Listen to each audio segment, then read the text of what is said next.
Good afternoon. Thank you for tuning into Leadership Matters with the People's Doctors, informing leaders, inspiring solutions. I am Andre Howard, your lead co-host, or Dr. Dre, as I've been referred to, and delighted to have my wonderful colleagues and co-hosts with me, Dr. Cheryl, Dr. Loretta. Hello. Hello, hello. Hello. Mhm. And we are going to continue our discussion this month, which is on succession planning and next steps. And we've got a wonderful guest who's well versed and certainly knowledgeable in this particular arena. And so we're so glad to have you too, Dr. Jenny Fremer. Welcome. Thank you. It's a pleasure to be here.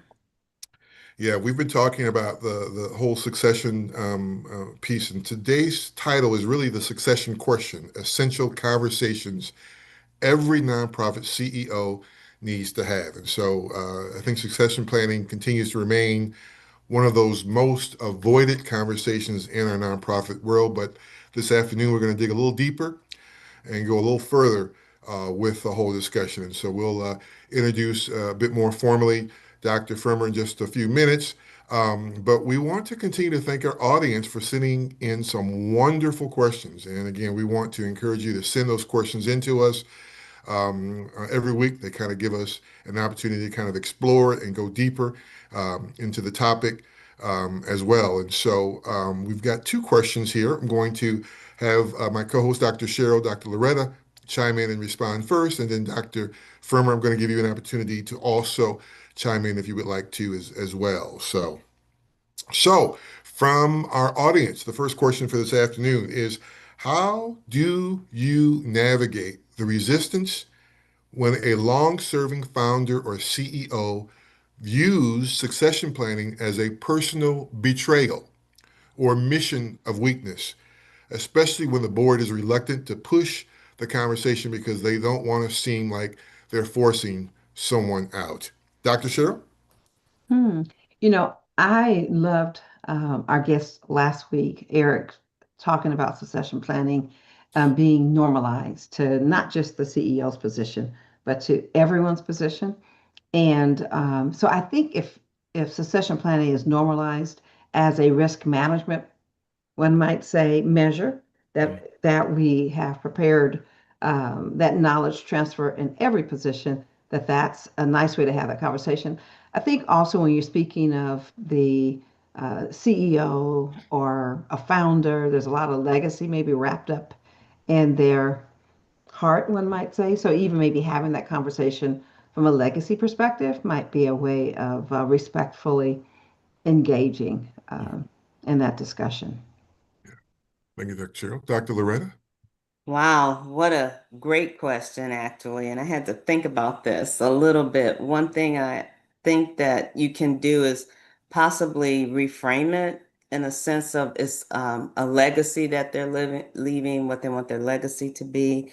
Possibly get some members on the board to help discuss it, normalize it, or something of that nature, and just the honest, open dialogue, because change does need to happen, but it's about leaving your legacy. What do you want your legacy to be in some ways? But you have to have the conversation. You can't avoid it. I mean, it's a necessary conversation.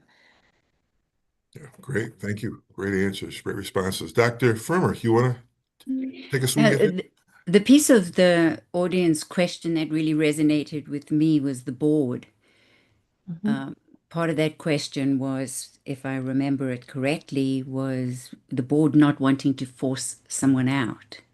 And I think that the board has a responsibility before there's this thought of, maybe we really need to push this person to retire or we need some kind of succession, that it's the board's responsibility to understand that they have a role to play way earlier on in the process, in the transition. Absolutely.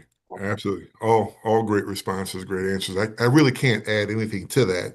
Again, I'm always talking about the communication piece of any process, right? So I think, consider how one may create a safe space for dialogue.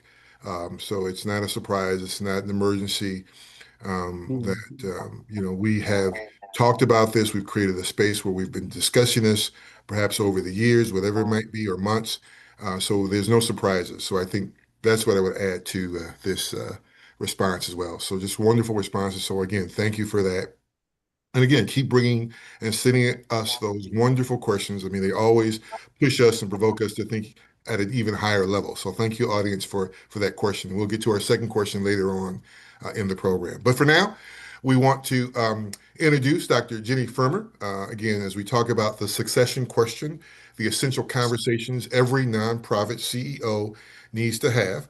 Again, as we talked about earlier, succession planning remains one of the most avoided conversations in our nonprofit world, but they need to be had.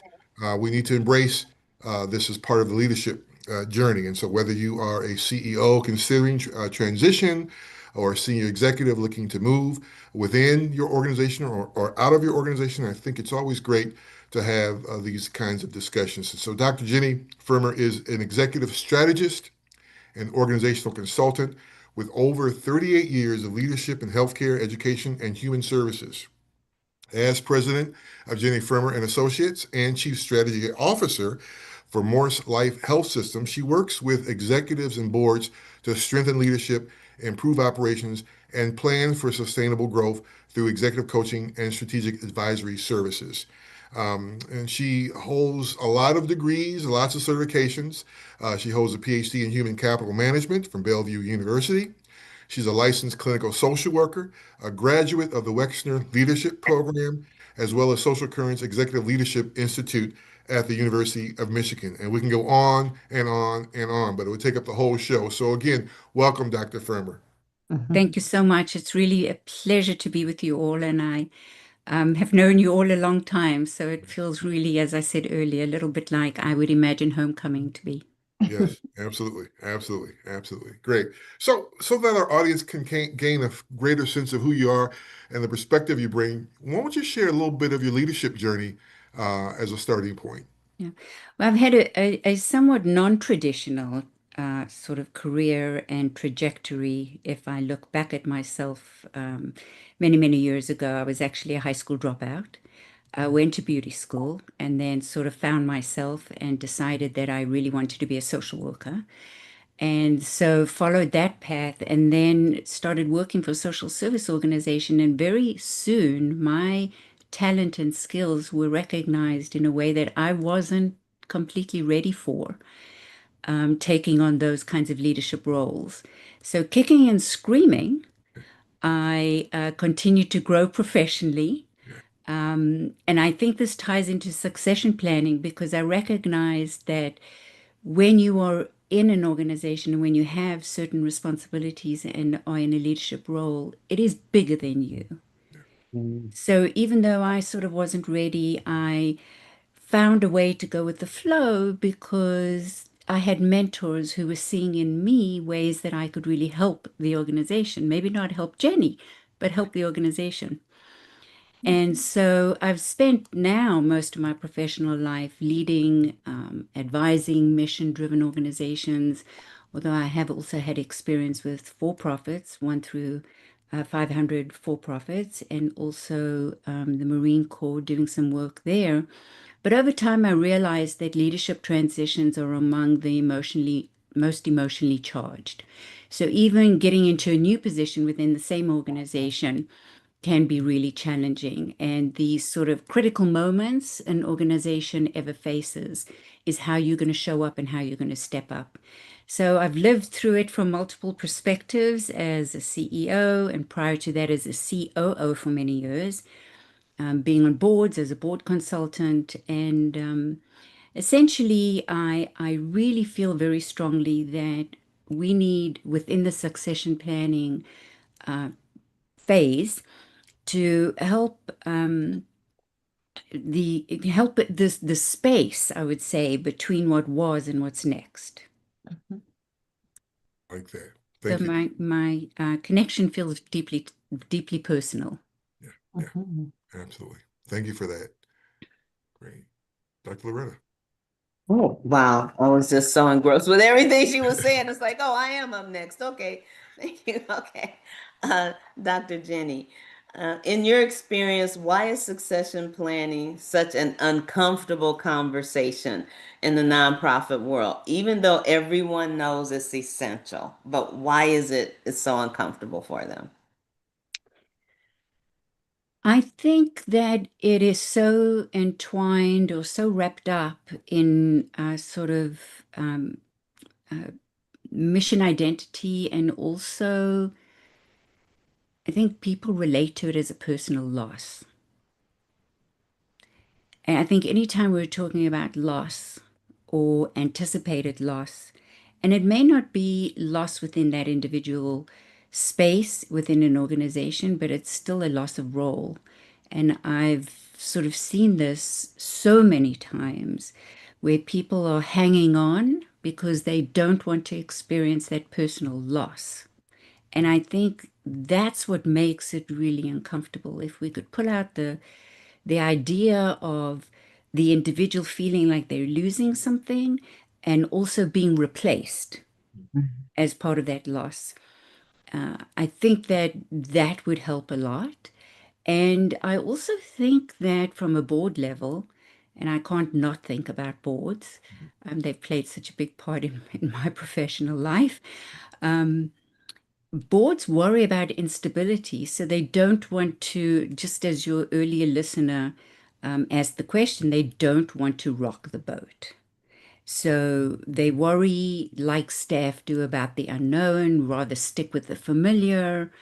And Dr. Cheryl, you mentioned about legacy, and that may be a way to talk about the transition.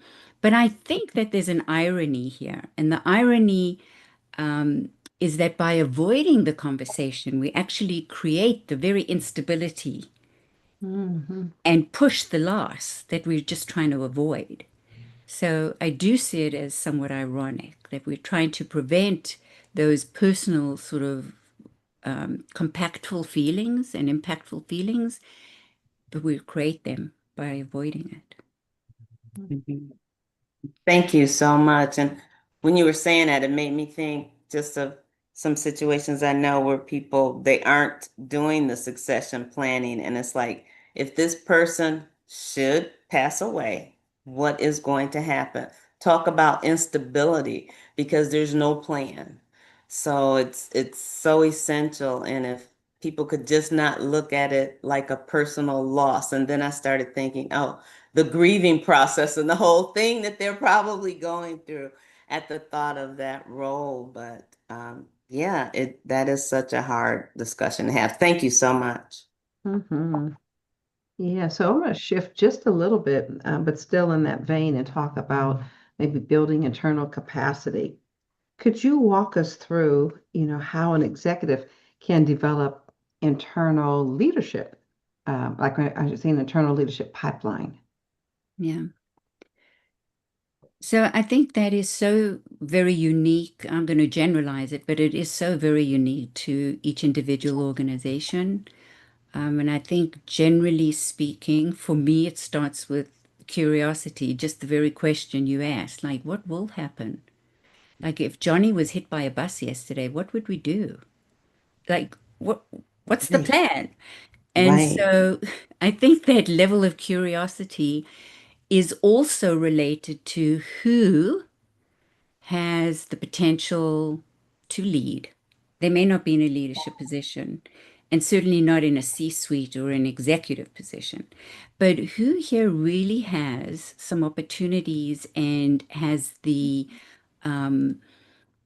skills and the talent, and skills can be learned. Sometimes you have to first go with the talent.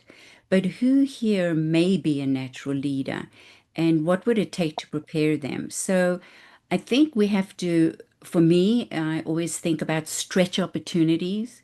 Like it may not be obvious, you're sort of maybe stretching here, but leading cross-functional projects, obviously mentoring and particularly newer staff, I think it's also, and Dr. Dre, you mentioned this, creating this space, the psychological safety, Hmm. for there to be these conversations without judgments and without people running around like, oh my gosh, now what's happening? And, if you utter it, then it creates all this sort of confusion because it's not natural. It seems to be such a taboo topic. Mhm. Yeah, and I just So, will nudge a little bit around who has the natural leadership and say who has the potential to be developed. Because some people may not be obvious that they have um, some traits that might support leadership, and yet they certainly have the ability to be developed in some ways that could help them be effective in that yeah. role. And I was lucky enough to be the recipient of that, Mhm. where people saw in me that which I wasn't ready to take on and really did go kicking and screaming. But the psychological safety or the space was there for me to be uncomfortable as I really took on more responsibility and developed those skills. Great. Thank you, Dr. Firmer. We're going to have to take a short break now. I mean, this is a fascinating conversation thus far. But when we return, Dr. Firmer is going to go even deeper as we talk about the internal capacity around succession planning and really the conversation and the essential questions that every nonprofit executive need to ask and answer related to succession planning as part of the process. So please stay tuned, and we'll be right back with more on Leadership Matters with the People's Doctors, informing leaders, inspiring solutions.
And we are back. And so, again, welcome with more on Leadership Matters with the People's Doctors, Informing Leaders, Inspiring Solutions. Such a wonderful conversation thus far.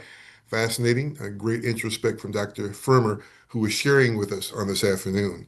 And again, for those who are just joining us, again, I am Dr. Dre, the lead co host for this afternoon's show, along with my colleagues and co hosts, Dr. Loretta and Dr. Cheryl. And we are privileged to have a very special guest with us, Dr. Jenny Firmer, talking about succession planning and the essential questions that the nonprofit executive needs to not only ask, but also answer as well. Before we delve more into our conversation, I want to make sure we address our second audience question. Again, these questions have been so wonderful.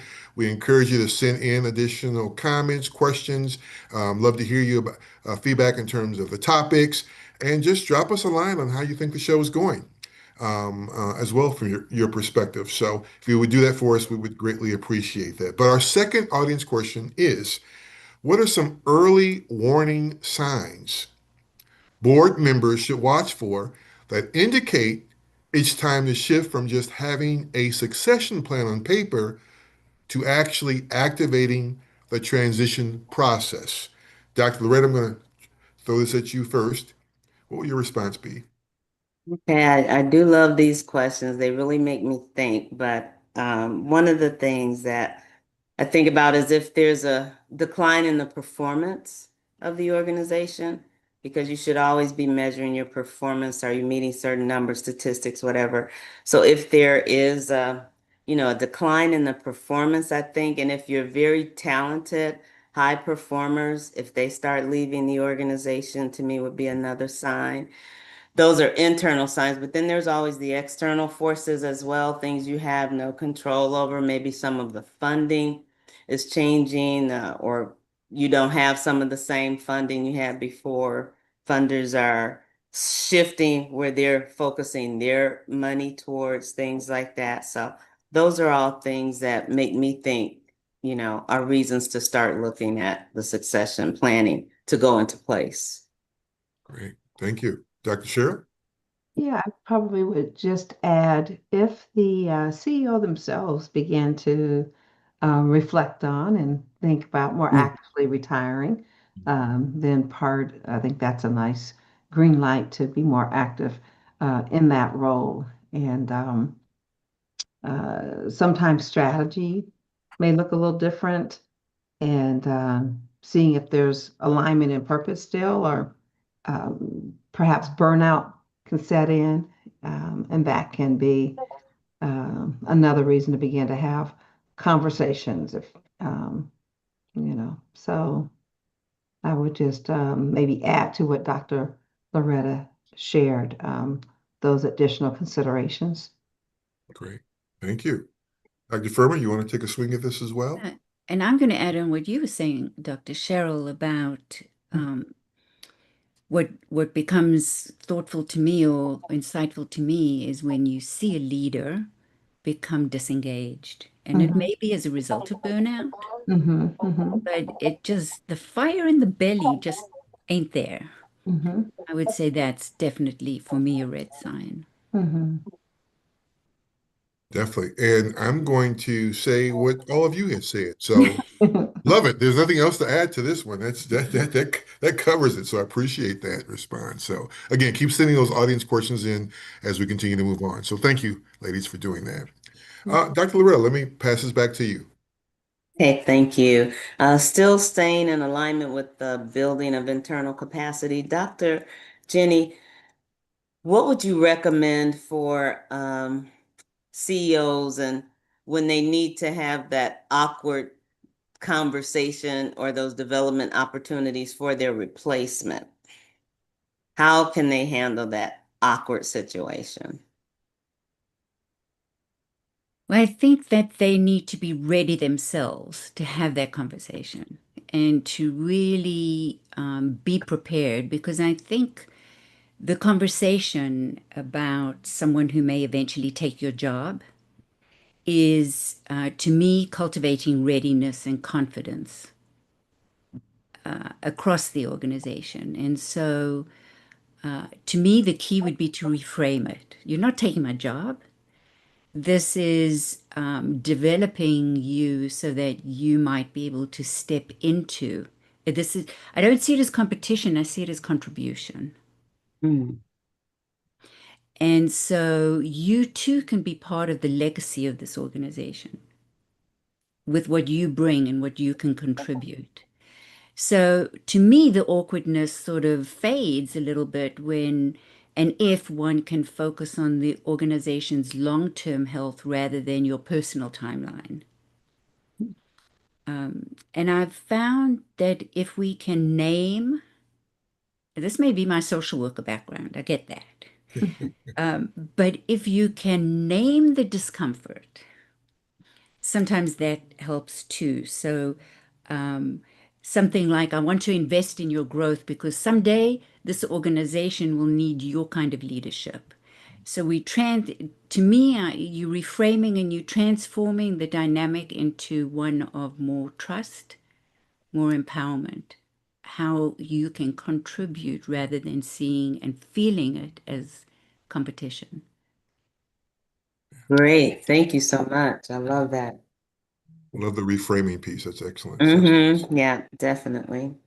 Dr. Firmer, changing just a little bit here, more of a technical question perhaps, but what is the board's role in succession planning? Are they driving the conversations or is it the CEO who's driving the conversation? What's your perspective on that? On the one hand,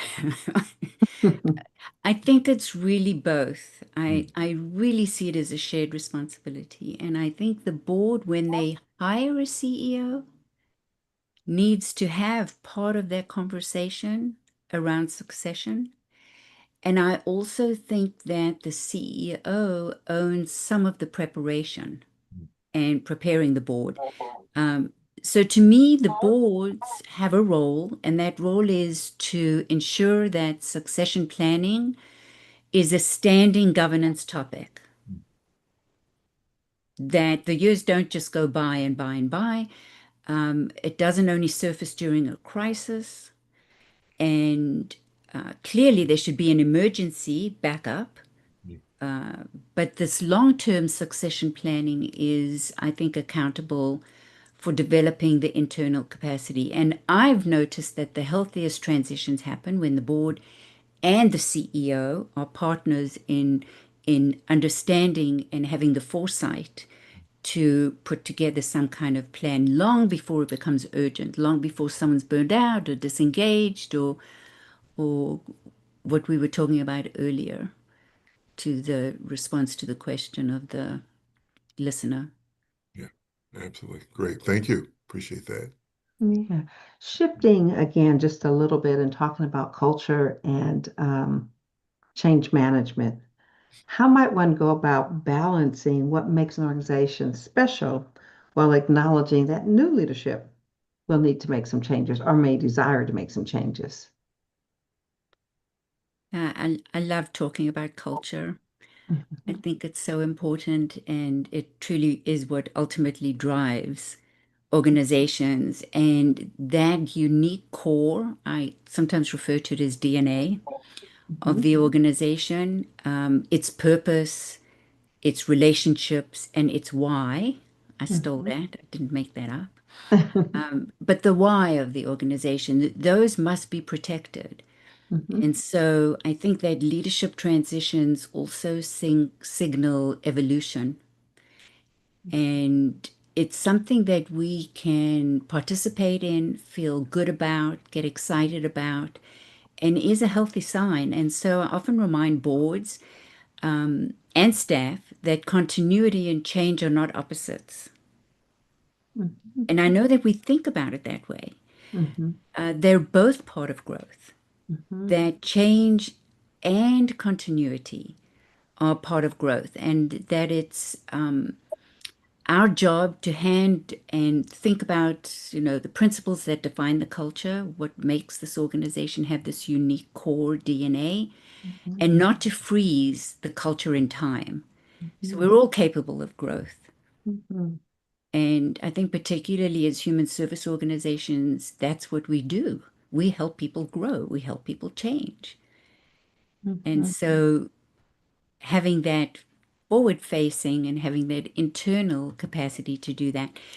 So if there's an art to this, and I don't know that there is, but if there's an art to this, it probably lies in distinguishing what's sort of sacred from what's habitual. We mhm, do it because, as opposed to really what is unique about us and what mhm, values do we endure, ensure, and what kinds of other habits might we need to adapt to mhm. Great, thank moving you. forward to change. Mhm. Appreciate that. Great, great information.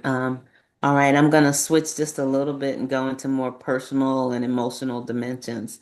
So, Dr. Jenny, on the personal side of it, how do you separate your identity from an organization that you have led from its inception all your life?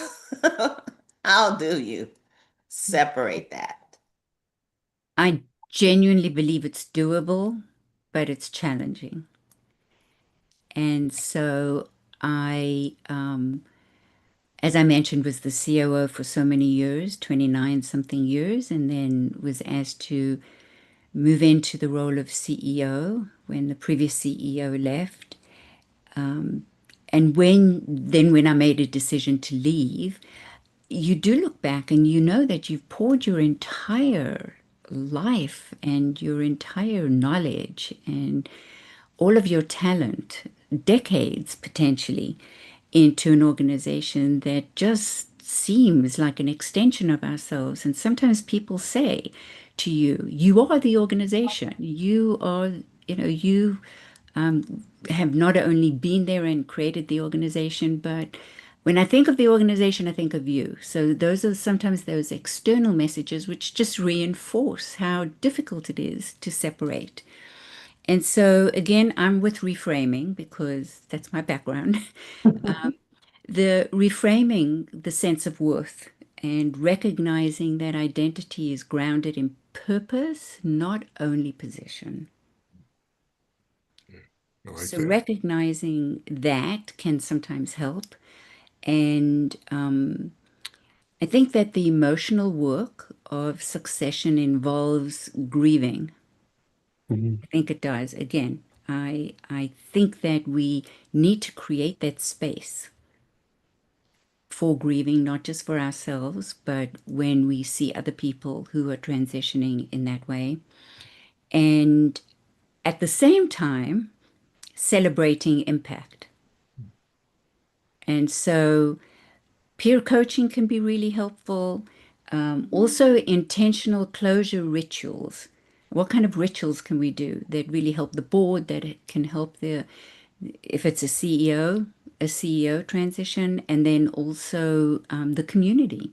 So we know sometimes having celebrations, having retirement parties, if it's a retirement, which it usually is, not always. Those kinds of rituals, finding ways to do that can be helpful. But it's a shift with grace. It's not easy.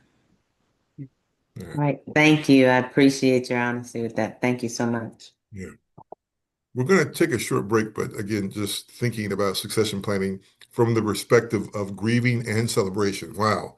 Mhm. Succession planning can get pretty deep. Obviously. So, we're going to delve a little deeper into the personal, emotional side of this as we kind of talk about founder's syndrome as well, Doctor, from when we return. So, we're going to take a short break, but when we return, we'll go deeper into this conversation. Stay tuned. We'll be right back with more on Leadership Matters with the People's Doctors, informing leaders, inspiring solutions.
And we are back with more on Leadership Matters with the People's Doctors, informing leaders, inspiring solutions.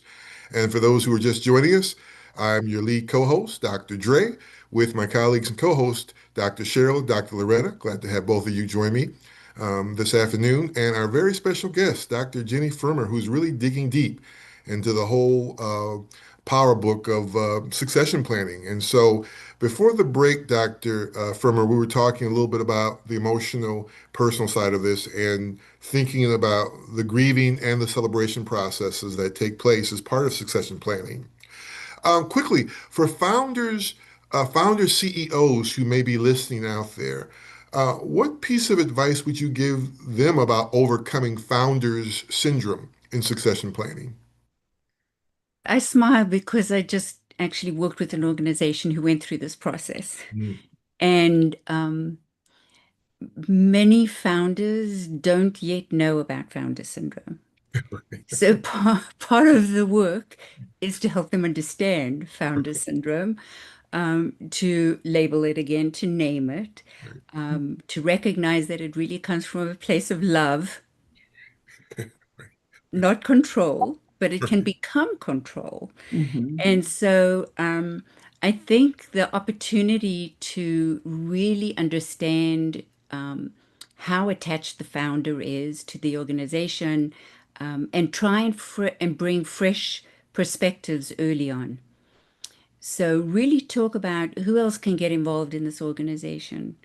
Why is it that you really want to be different as an organization? So you really have to sort of nudge and tap into that.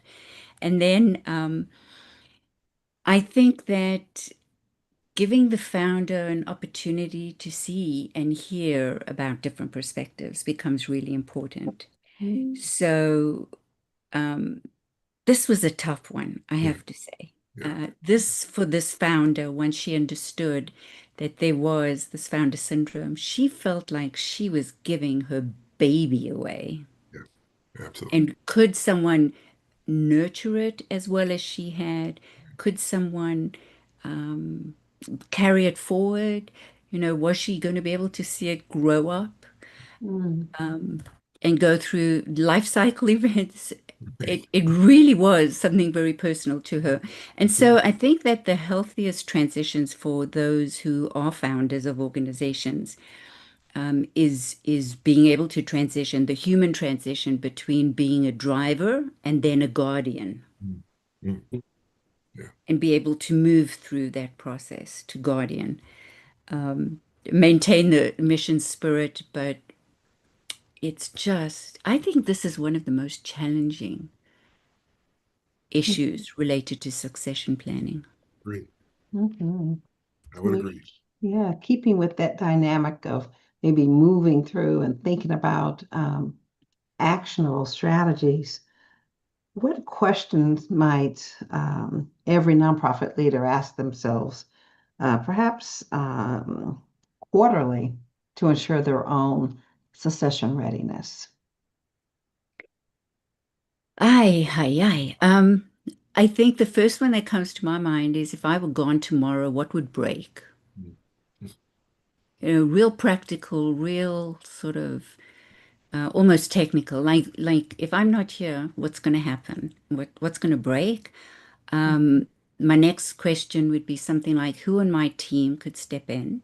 Mm. And hopefully, this isn't really the first time I'm thinking about this, because what am I doing, or what do I need to do to prepare them for stepping in? Um, when was the last time we reviewed our emergency plan? Who needs to know what our emergency plan is? Are we, and do we need to capture institutional knowledge? Mhm. And can it be useful? Yeah. And then I think probably the bottom line for me is how am I modeling openness about transitions? Mhm. Yeah, I think all those are fabulous questions that can get us moving into action. I think the just the act of asking ourselves these very powerful, thoughtful questions is Yeah. very helpful. Thanks, Jenny. Very much. Thank you so much. On Absolutely. that same note, for actionable strategies, So, Dr. Jenny, what would you tell your younger self about succession planning that you wish you'd known earlier? Um, Given that I tried to retire and failed, I like to say I realized I wasn't tired. Mm, But I did. I tried to retire and I failed. And so, what I would now tell myself as a younger person that succession planning really is not about an end of career task, and that it's always on practice. But that it's really not about preparing to leave. It's not about me preparing to leave. I think I would now know better, and I would say to myself, it's about preparing others to lead. I would also remind myself that transparency builds trust, which I do believe in. So I would just keep reminding myself of that. And the more that you normalize these conversations and you don't keep them taboo and you don't only bring them out when there is like a crisis, that it becomes less intimidating. mm, And I believe, and I would talk about the fact that we are all going to have organizations that outgrow us. And it's okay to have an organization outgrow you. And it might not be failure on your part, it may actually be success, that you've been really successful in growing your organization that is now outgrowing you. But it's Great. against human nature. mhm. Yeah. Yeah. That's great advice at Mhm. all ages. But yeah, that is wonderful. I hope our listeners are paying attention to that.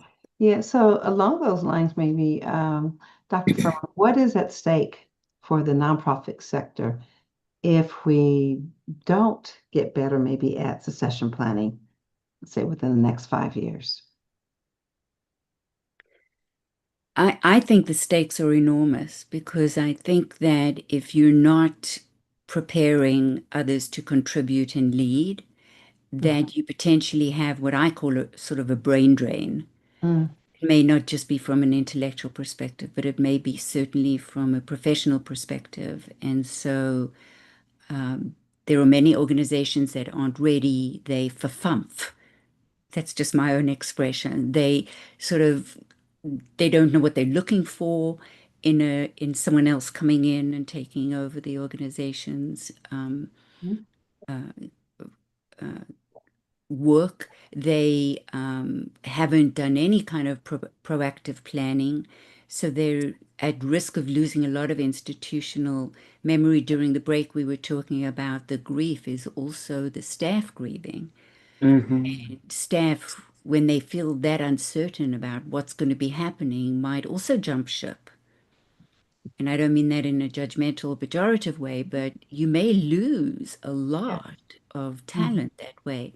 mhm, So I think in order to remain adaptive and sustainable, it becomes really, really important. And I think that it's a huge mhm.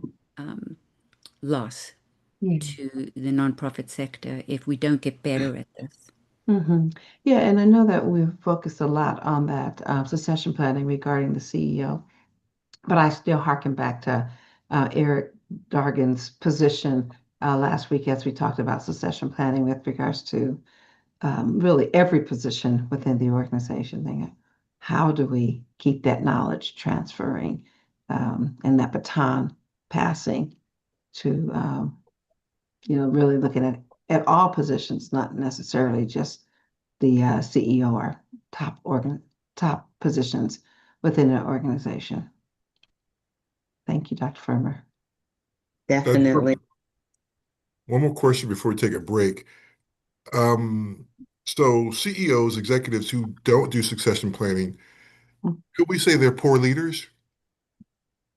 I mean, let's just be honest about it. Couldn't we just call them very poor, ill-equipped leaders for those who are not thinking about succession planning, or not having conversations about succession planning, or just dismissing it? Do we call them poor leaders?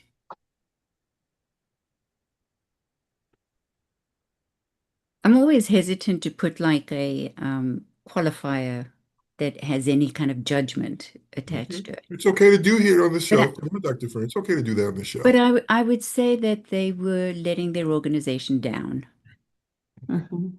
Okay. as leaders Mm. if they are not really thinking about and practicing insightful considerations for succession planning. Mm. Mhm. Okay. You see, Dr. Furman, you are reminded that Dr. Dre continues to be our agitator, right? Mhm. Yeah, I'm reminded about that. The disruptor of disruption. Oh, no. And we love it. That is Love a great title, The Disruptive Disruptions.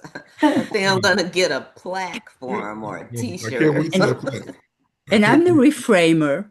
wait. Okay. Absolutely. Yeah, no, I just think again, I think that the importance of it all is again, it. great leaders again need to certainly have the succession planning as part of that equation uh, Mhm. for who they are. So yeah, absolutely. Well, great. Okay, we're going to take another short break. When we return, Dr. Jenny Firma is going to continue to share a little bit more about succession planning. We're going to get into our lightning round with Dr. Loretta, and so please stay tuned. We'll be right back with more on Leadership Matters with the People's Doctors, informing leaders, inspiring solutions.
And we are back with more on Leadership Matters with the People's Doctors, informing leaders, inspiring solutions. And for those who are just joining, my name is Dr. Dre, the agitator. I've been given a name here with my wonderful colleagues and co-hosts, Dr. Loretta and Dr. Cheryl. Again, welcome back. And a very special, fabulous guest, Dr. Jenny Firmer, who's really helping us dig and unpack even more around succession planning, particularly around the essential questions a nonprofit executive needs to ask themselves, as well as answer around succession planning. Dr. Loretta, let me turn this over to you for our lightning round. Okay, great. All right, Dr. Jenny, are you ready? I'm ready. Nothing like a little bit of pressure here and there. Okay. All right, here we go. First question. Biggest succession planning myth you want to bust? That succession planning means someone is leaving. Okay. All right. Okay. One book or resource everyone should read on this topic. Oh, I think by Bridges, Managing Transitions. What I really like about this book is that it's a lot of guidance about, again, my background, the human side of change, and argues that organizations manage change, even those that do manage change well, like strategic plans, new org charts, anything that is related to an organization's sustainability and growing, new leaders. But they, and maybe the agitators question Dr. Dre asked earlier, they may fail to manage transitions, which is the human side of things. And so I really like Bridges' book for that reason, talking about human transitions. Okay, great. Final question. Your succession planning motto in 5 words or less. Um, Prepare people, not just plans. Oh, I like that. Prepare people, not just plans. Okay, we'll How many take it. words is that? Prepare 5. people, not just plans. 5. All Yes. right. Mhm. Thank you. Right. Yes. So, Dr. Firmer, a question we've been asking all our guests is, what brings you joy? Having purpose, Mhm. having a reason to get up in the morning. Um, there is a meditation that I do every morning, and it comes from the Ethics of Our Fathers, which in Hebrew is Pirkei Avot. And to paraphrase it, it says, yours is not the task to complete, but you cannot desist from trying. Mhm. Mhm. And for me, every morning, I know that I really meditate on that. And what brings me joy is when I know I'm making a difference. Mhm. Wonderful. And as an add-on to that, what do you hope for? I hope it's big, but I cannot desist from trying to hope for this. I hope for peace. Mhm. And within organizational life, I hope that people continue to really work together, that they recognize, and it's related to succession planning, that they recognize that they are part of the organization's mission to contribute and not necessarily to sort of compete and not to feel like they, in whatever way they can, not have an opportunity to contribute. Thank you. Definitely. Dr. Furman, I've got to go back and have you unpack just a little bit about preparing people, not just plans. What is that all about? I mean, it sounds so simple, but what does that really mean? It's what I think we've been talking about, that we should prepare people. We should be able to have discussions about readiness. We should be able to have discussions, bring it sort of out of the darkness and illuminate the fact that an opportunity to prepare people means that we demonstrate our faith in them, we demonstrate our trust in them, we want to see them succeed. So to me, that would be preparing people. And then the just plans is, how many times have you seen a succession plan that just sort of sits around, almost never gets reviewed? There's no sense of renewal at all. So that's sort of what came to mind when I was thinking about, I had to count 5 words, but I think that it's about, we think of when we do work with clients, when I do work with clients who are within therapy or executive coaching, you're always asking about, like, what does it look like when you're done? Mm. And I think that process before that, when you're happy, when you've met your goal, that is the process to me that is preparing people. Yeah. So whether it's your career or whether it's some other activity that you want your organization to accomplish or succeed at. That is real purpose too, as well as you talk about that and as I think about that. So I appreciate that. Yeah. Excellent. Dr. Furman, we could go on and on and on, but if someone who's listening would like to contact you, connect with you, is there a way they could do that? Yes, my website is jfrumer, frumer.com. And they can also directly call me at 561-312-3054. Right, great, great. And as we kind of come to an end conclusion, is there one final thought, Dr. Furman, you'd like to leave our audience with?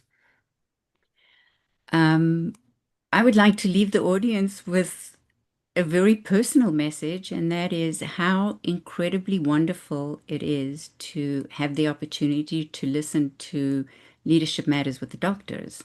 Mhm. Because I think that having known you all a while and that which you bring to this area and this field of leadership is really very, very critical.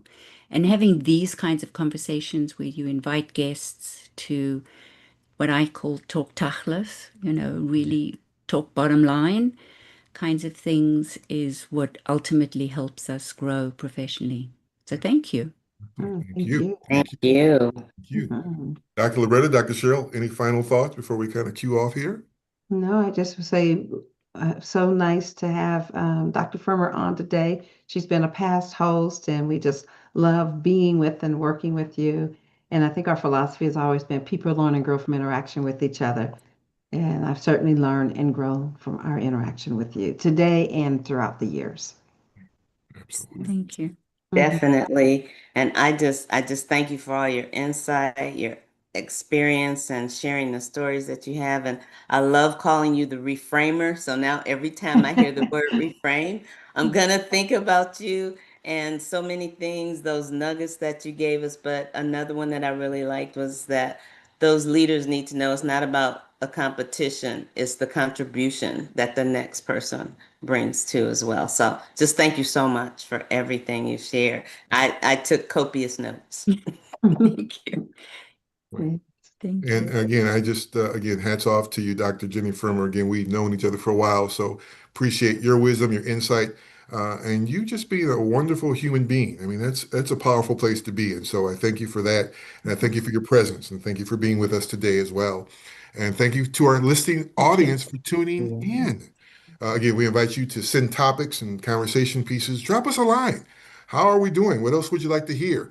What else would you like us to focus on with Leadership Matters with the People's Doctors? And again, send that to Leadership Matters Questions at innovisions.org. So until next time, join us every Wednesday at 2 p.m. Pacific time or download our podcast at your convenience on demand. And until next time, keep on keeping on with Leadership Matters with the People's Doctors, informing leaders, inspiring solutions.